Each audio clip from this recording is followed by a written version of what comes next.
রাধে রাধে বন্ধুরা, কেমন আছো তোমরা সবাই? আশা করি অনেক ভালো আছো। আমার নতুন আরেকটি ব্লগে তোমাদের সবাইকে জানাই অনেক ভালোবাসা আর অনেক স্বাগত। সকালবেলা কিন্তু আমার ছোট্ট বাচ্চাকে দুধু খাইয়ে দিয়েছে ওর মাম্মি, আর ও এখন বসে বসে ওর বাবার সঙ্গে দাদার সঙ্গে খেলা করছে। আর এদিকে আমার মা কিন্তু রান্না বসিয়ে দিয়েছে, অনেক সকাল সকালই রান্না বসিয়ে দিয়েছে।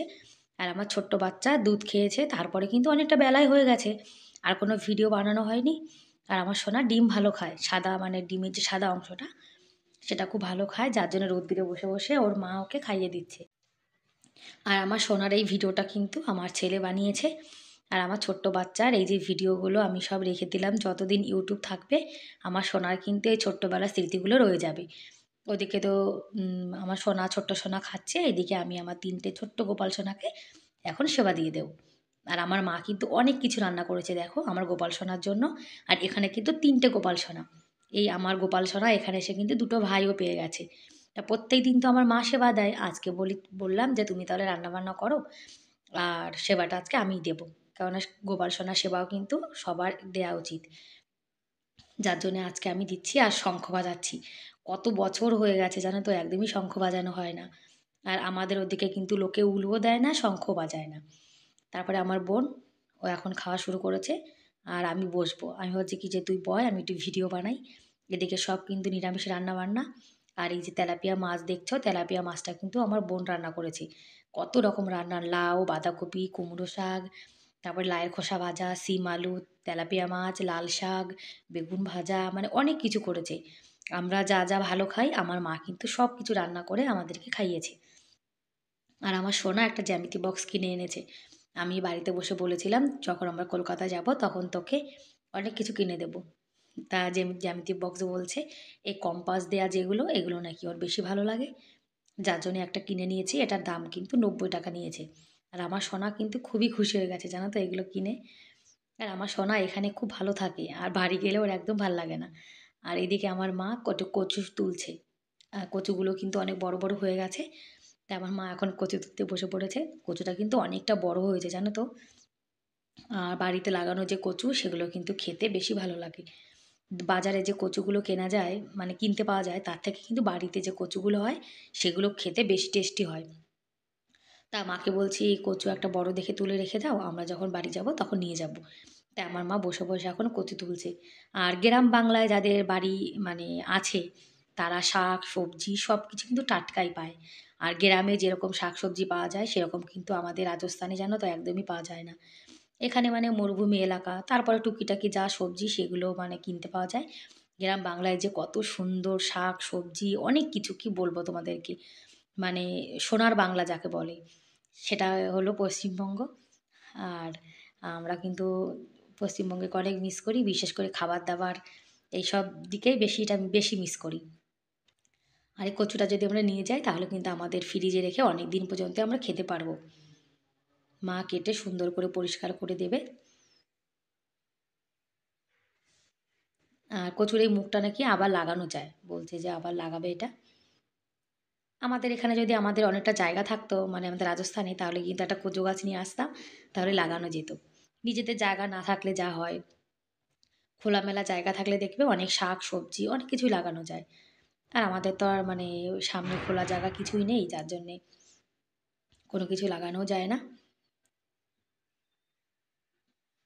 বাড়ি থেকে টুকিটাকি যা সবজি আমরা পেরেছি ব্যাগ ভরে নিয়ে এসেছি, আমি কিন্তু এখন চলে এসেছি এখানে। তারপরে আমার মা আর আমি একটু মাঠের দিকে যাচ্ছি একটু কচুর শাক আনতে। কচুর শাক খেতে জানো তো আমার ভীষণ ভীষণ মানে ভালো লাগে। এদিকে দেখো গোবর দিয়ে কি সুন্দর মশাল দিয়ে দিয়েছে। এই মশালগুলো কিন্তু খুব সুন্দর জ্বলে, যাদের বাড়িতে গরু আছে তারাই কিন্তু মশাল টশাল বানায়। আর এই যে বাড়িগুলো দেখছো এখানে জানো তো আগে ফাঁকা মাঠ ছিল, কেউ থাকতো না। বাংলাদেশ থেকে লোক এসে এখানে বাড়ি বানিয়ে বানিয়ে কিন্তু মানে পুরো জায়গাগুলো একদম বুকিং করে দিয়েছে। আর আগে একদম ফাঁকা খোলা মাঠ ছিল, কেউ থাকতো না জানো তো। আর এখন এদিকে কত বাড়িঘর হয়ে গেছে। আগে যখন ছোটোবেলায় এদিকে আসতাম, একদম ছোটোবেলায় কি মানে ১০ বছর আগে ওই জায়গাটা পুরো ফাঁকা ছিল।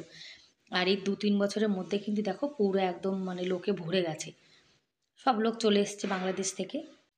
আর বন্ধুরা আজকের ভিডিওটি কেমন লাগলো কমেন্ট করে কিন্তু অবশ্যই জানিও। আর ভিডিওর কোনো অংশ ভালো লেগে থাকলে প্লিজ এটা লাইক করে দিও। আর আমার চ্যানেলে তোমরা আছে যারা নতুন আর ভিডিওটি দেখছো, তোমরা যদি এরকম ভিডিও দেখতে ভালোবাসো তাহলে কিন্তু চাইলে আমার এই চ্যানেলটিকে সাবস্ক্রাইব করে আমার এই ছোট্ট পরিবারের পাশে থেকে যেতে পারো। আর এই কাজটি যারা অলরেডি করে দিয়েছো তাদেরকে জানাই অসংখ্য ধন্যবাদ। তোমরা যে দিদিভাইরা আমার ভিডিও দেখো, আমাকে সাপোর্ট করো, আমি কিন্তু সেই সব দিদিভাইকে সাপোর্ট করি। আর অনেক দিন হয়ে গেছে একদমই সময় মতো কিন্তু ভিডিও দিতেও পারছি না। এখন থেকে প্রত্যেকদিন সময় মতো ভিডিও দেবো।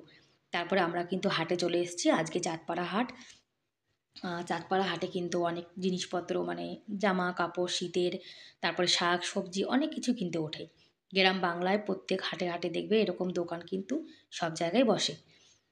আর মানে সপ্তাহে 2 দিন করে কিন্তু হাট বসে। আর এটা হলো চাঁদপাড়ার হাট।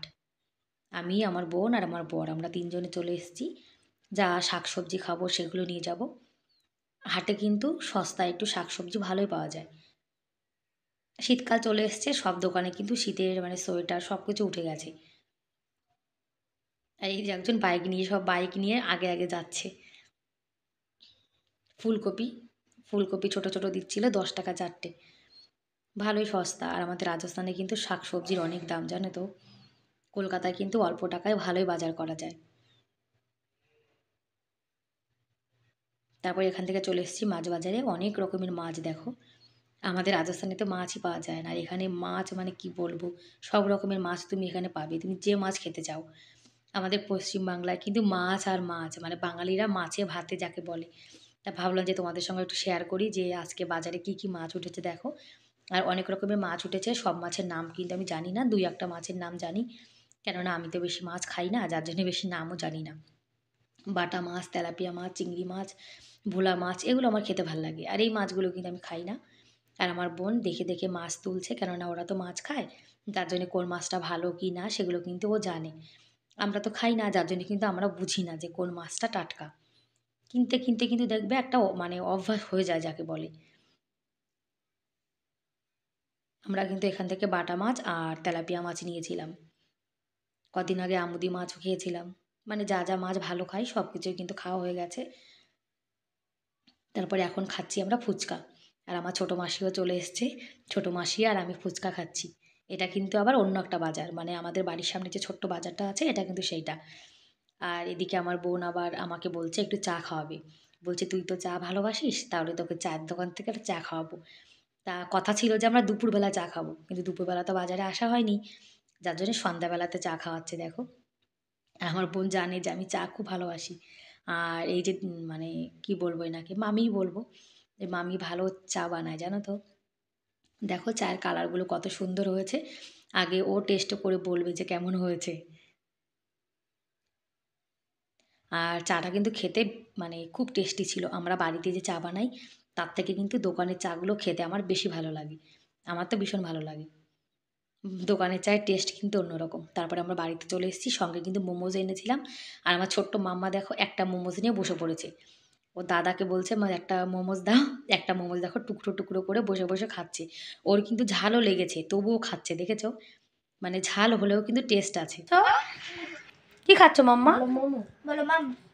আবার কি খাচ্ছ বলো? বলো মাম। এদিকে তাকিয়ে বলো। বলো মাম। আমার মামা কি খাচ্ছে? মাম খাচ্ছে, ওলি বাবালি।